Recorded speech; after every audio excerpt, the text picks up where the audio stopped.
I didn't, we didn't even deal with that because Wouldn't you they be all writing in speak Latin? English. Yeah, they all speak English. And the one thing that we did try to do was not use any terms that were modern terms, some of the modern coined words. And we, we stayed with a lot of words that had Greek and Latin roots. And there was one word that Josh always wrote in his first draft was relax. But he would use it and say, relax, right?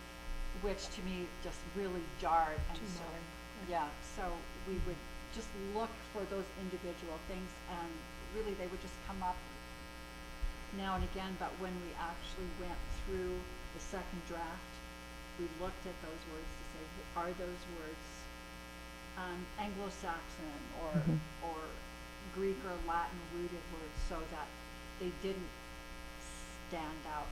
Otherwise, they spoke English. Yeah, you don't want to be too jarring. You want to carry your reader along, and if you're a little too jarring, then you break the story. What I did, though, was because it's set in Spain and there's all kinds of influences, depending on what nationality, I throw in the odd little Spanish term, that most everybody would know, or could guess at. So just to give it a little bit of flavor. So that's kind of what I did. There are Latin phrases that we still use today, and because of how the Celtic languages have come down to modern times, we used a couple of words like ma'am, which is used for mother or grandmother, and we use that in the story. But that was pretty straightforward Indo-European language-based. Marty or Jennifer? I come from a theater background, and so I'll draw a quick analogy. Are there any actors in the room? No actors? Okay, good. Sometimes when you come across a really bad actor who tries to play a foreign character, they put on the worst accent you've ever heard in your entire life. And they try to pull in sort of words, vocabulary of that particular culture that they think is appropriate. And you listen to it and you just want to claw the hair out of your ears and beat them over the actor's head. I will not try to replicate an accent. But I find that the actors who capture the rhythm of the way a particular foreigner speaks, then it's much easier for me to get into the flow of it. So if you're writing of a historical era, I would play more with sort of the rhythms of speech. Were they long-winded at the time? Sort of how did they express themselves more from a rhythm sense than from a specific vocabulary sense. And the same way that Susan brought up that sometimes she spices in or seeds in a couple of phrases or words, that to me as a reader is enough to make me feel like I'm in that place. So I just find that you find rhythm and just a couple of key points in terms of vocabulary. Yeah, I think it's a tricky thing because I think there's a difference between written voice and spoken voice. And so when you're looking back at the record, what you see often in people's writing may not actually really have been how they would talk to their butcher,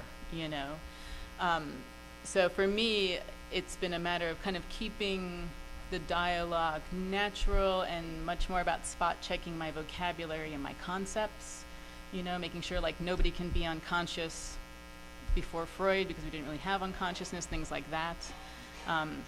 Also, there are lovely dictionaries of slang if you're playing around with different eras of English history, canting dictionaries, which can really kind of give you a flavor of how creative they were with their daily speech. Yeah. Oh, wonderful. I wanted to just comment that I had to do the opposite of what Barb did because my world is a world colonized by Chinese, so I had to take a look at expressions that come from Greek or Latin, and I had to think about, well, would that make sense in Chinese? And no, usually doesn't.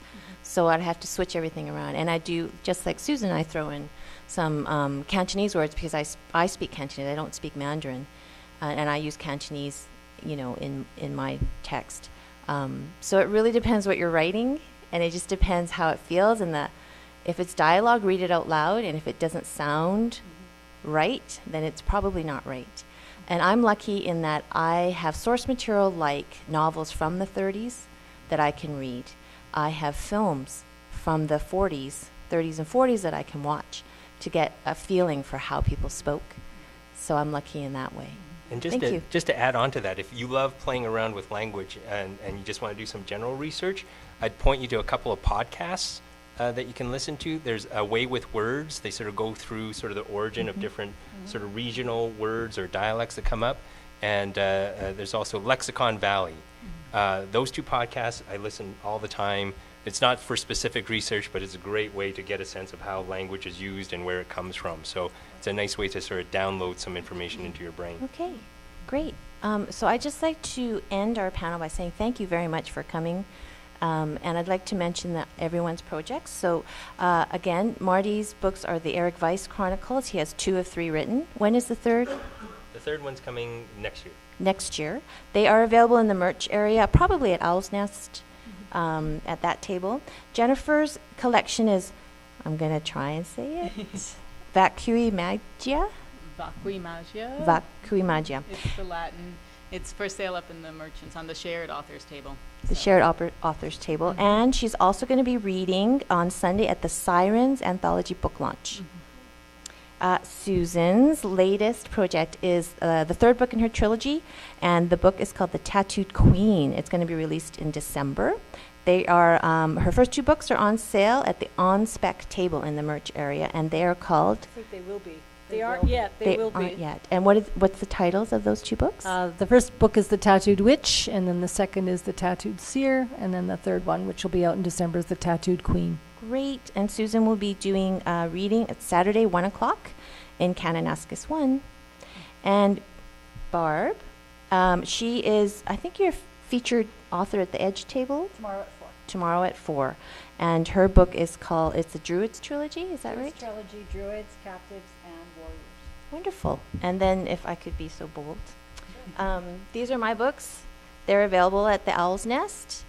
And if you like, I have postcards that for the 3rd book, which is coming out next month in September. So again, thank you very much, panelists. That was really great. And thank you for coming. Thank you.